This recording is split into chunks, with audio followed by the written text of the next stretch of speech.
Yo, what's going on everyone? Guiding Light here, and in this video I'm going to walk you through the invasion quarantine zone.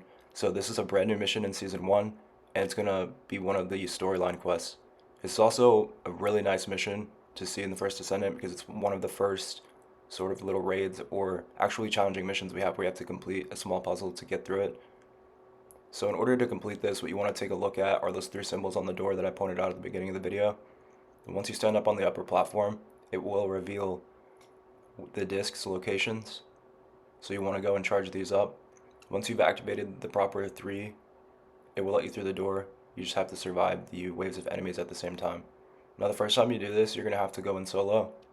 It is not that hard at first, but the last part of the mission, the boss, it can be a little tough, so you want to try and have at least a really decent defense build on. You don't have to go in with like just an absolute boss build, but you do have to have a pretty good defense and a solid DPS. So if you do not get this code right, it will reset, and so you have to make sure to get the proper three.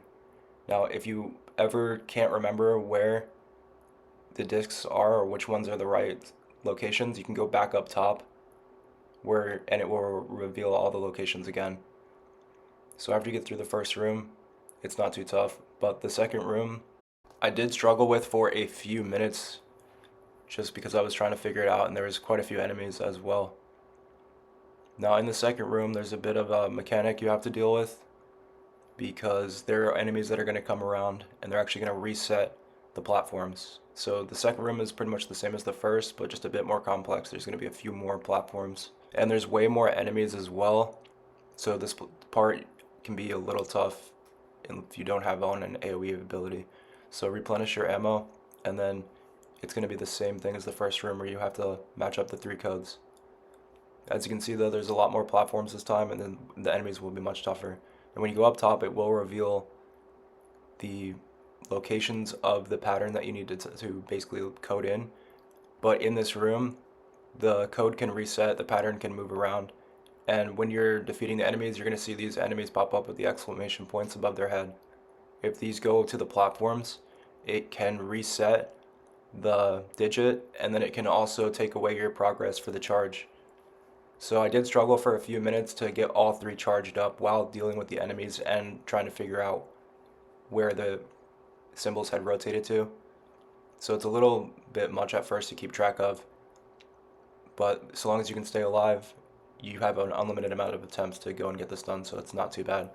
Now every time you charge up a platform, you can go back up top to reveal the locations again, in case you forgot where they are. But when you do this, it's going to take time, and it could allow enemies to destroy your progress or reset the pattern.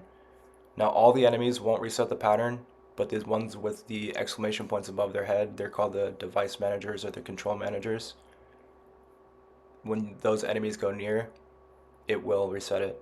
There's also the explosive enemies, which will dive in at the symbols as well. So it's best to try to have on an AoE ability. If you're running Bunny, it'll probably be the best bet. Just take out the enemies real quick or pop your ability while you run around. Now I was running Biesa. I didn't have too much of a problem because I can send out the missiles. But just keep that in mind. You will want to probably have an AoE ability on because you have to solo this the first time. I got it on my first try, but it definitely reset the symbols on me about 4 or 5 times. I found it best that after charging up every symbol, you just come back up here and double check that they're all right. And from up here, you can actually see where the device managers are too, so when they pop up, you can just take them out quickly. The easiest way to get this done is just taking out those device managers as soon as they spawn. Once you do that, you should be able to get through this pretty simple. So I'll let the gameplay run out just so you can see I did complete it properly. And then I'll show you guys how to complete the boss room, the next room, because that one actually is pretty tough.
Alright, so now that we've wrapped up the second room, we're going to head into the boss. Now, this is a bit tough. On my first try, I definitely did struggle at first because it's a little confusing. You can't tell exactly if you're trying to unlock a door or what's going on with all these platforms.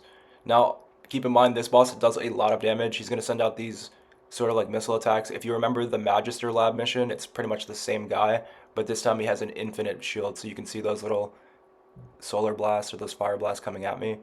Those do a lot of damage, but I was able to tank it a little bit, but it's more than one hit and you go down. So you got to be really careful with these.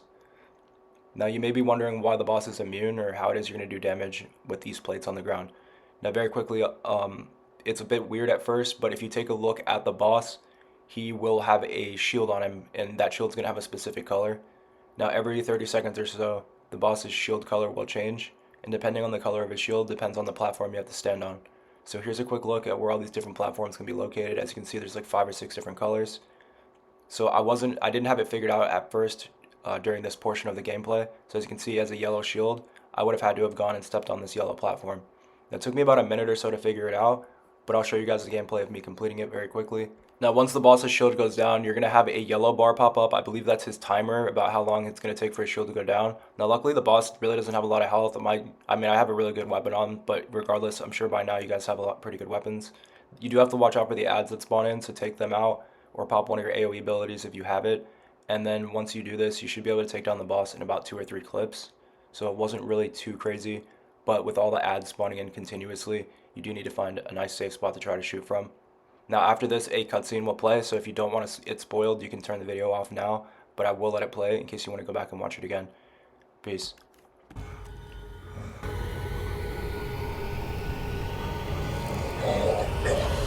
After obtaining this power,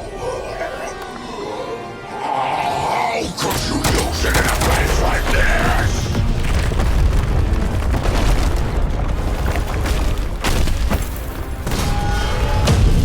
Descendant, do you hear me? This is HQ. What's your status? Alpha, the battle isn't over yet. We're still detecting a strong Vulgus signal.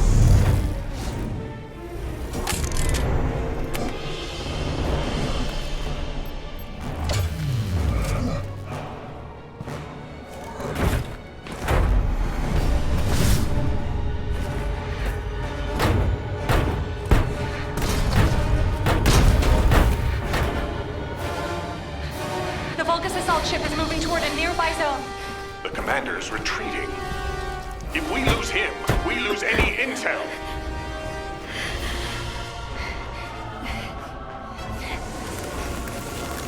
Vulgus assault ship moving toward the quarantine zone. Damn it! Are we too late?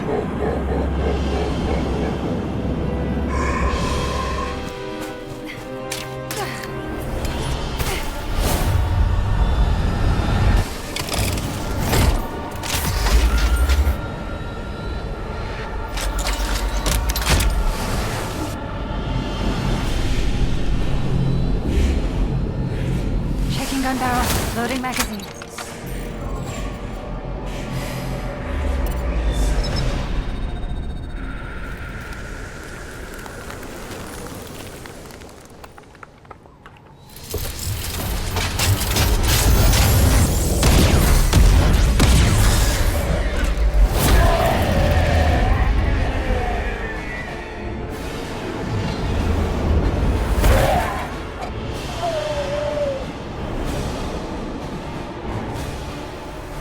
This is Hailey. Target is down. Hailey, are you all right? Thank you for sending in the rescue team. I couldn't have done it without them. Great work, everyone. Mission accomplished.